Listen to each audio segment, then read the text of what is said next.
이 상태로 어필을 탄다?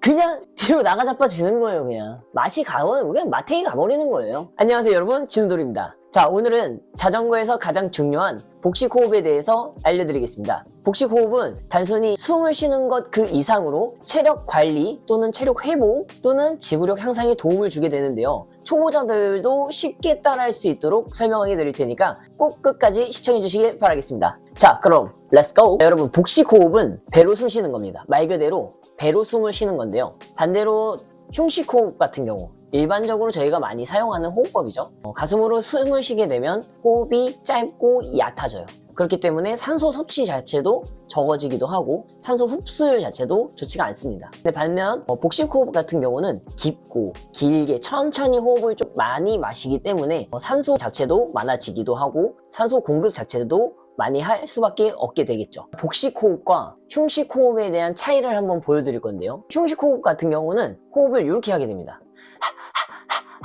이렇게 하게 되는데 이 상태로 어필을 탄다? 그냥 뒤로 나가 자빠지는 거예요. 그냥 맛이 가면 그냥 마탱이 가버리는 거예요. 이렇게 호흡을 하게 되면 당연히 산소 섭취 자체가 적기 때문에 빨리 지칠 수밖에 없습니다. 근데 반대로 복식 호흡을 하게 되면 실제로 포가차 선수는 복식 호흡을 너무 잘 활용하고 있는데요. 이렇게 복부가 늘어났다가 줄어드는 모습을 볼 수 있습니다. 배로 숨을 쉬게 되면 폐 아래쪽까지 공기가 차게 되기 때문에 더 많은 산소를 흡수할 수 있습니다. 좋아요. 사이클 같은 경우는 지속적인 체력 소모가 필요한 운동이기 때문에 특히 라이딩, 장거리 라이딩을 하거나 고강도 인터벌 트레이닝을 할 때 효율적인 호흡을 사용을 한다면 체력 유지에 큰 도움이 될 수 있어요. 복식 호흡은 산소 공급을 원활하게 해서 피로를 덜 느끼게 하고 안정적인 페이스를 유지할 수 있는 것도 가능하게 합니다. 이 호흡법 하나만으로 저희가 평속이 30 이상에서 더 여유롭게 안정적으로 버텨낼 수가 있다는 거죠. 그리고 호흡이랑 페달링에 대한 리듬을 한번 생각을 해보세요. 이 복식 호흡을 잘하게 되면 페달링에 대한 리듬도 좀 살아나기도 해요. 저희가 호흡을 좀 크게 마시면서 페달을 한 2번 정도 돌릴 때마다 숨을 들이마시거나 또는 페달을 2번 정도 돌릴 때마다 내쉬는 식으로 리듬을 한번 맞춰볼까요?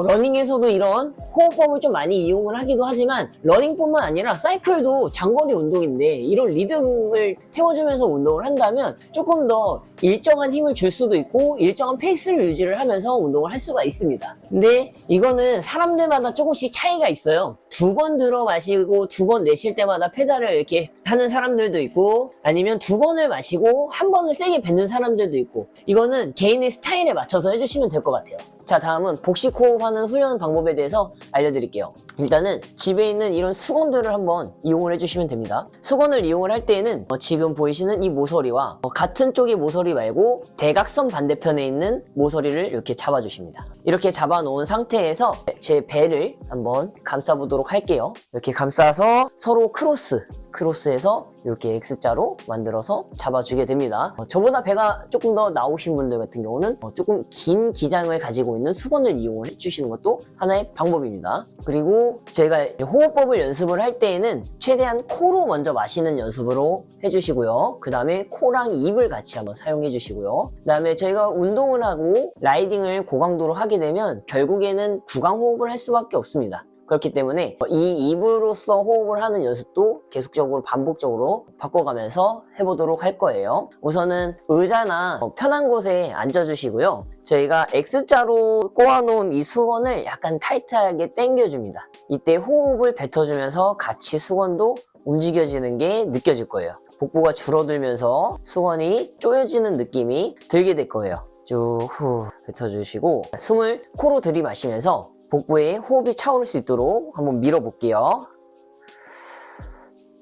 오케이, 이렇게 호흡을 마셔주시면 되고요. 호흡을 마실 때에는 조이고 있는 이 수건을 밀어내기 때문에 수건이 벌어지는 느낌이 나실 거예요. 이렇게 된다면 잘하고 계신 겁니다. 이거를 이제 반복적으로 운동을 할 건데 가슴이 들리지 않는 상태에서 최대한 복부만 활용을 하면서 수건을 늘렸다가 줄여들었다가 늘렸다가 줄어들었다가 이런 식으로 반복해서 운동을 해주시면 도움이 될 것 같아요. 자, 여러분 어떻게 보셨나요? 복식 호흡을 한번 연습해 보세요. 처음에는 많이 어색할 수 있습니다. 근데 계속 연습하다 보면 몸에 점점 익숙해질 거예요. 몸에 익숙해지다 보면 나만의 호흡법을 찾을 수도 있고요. 나만의 리듬도 찾을 수 있고, 그리고 더 강하고 더 오래 야무지게 라이딩을 할 수 있다는 점이 있습니다. 오케이, 제 영상이 도움이 되셨다면 구독과 좋아요 한 번씩 부탁드리겠습니다. 다음에는 사이클링에 조금 더 유용하고 다양한 이제 내용으로 찾아오도록 할게요. 자, FTP 5점대 되는 그날까지 파이팅!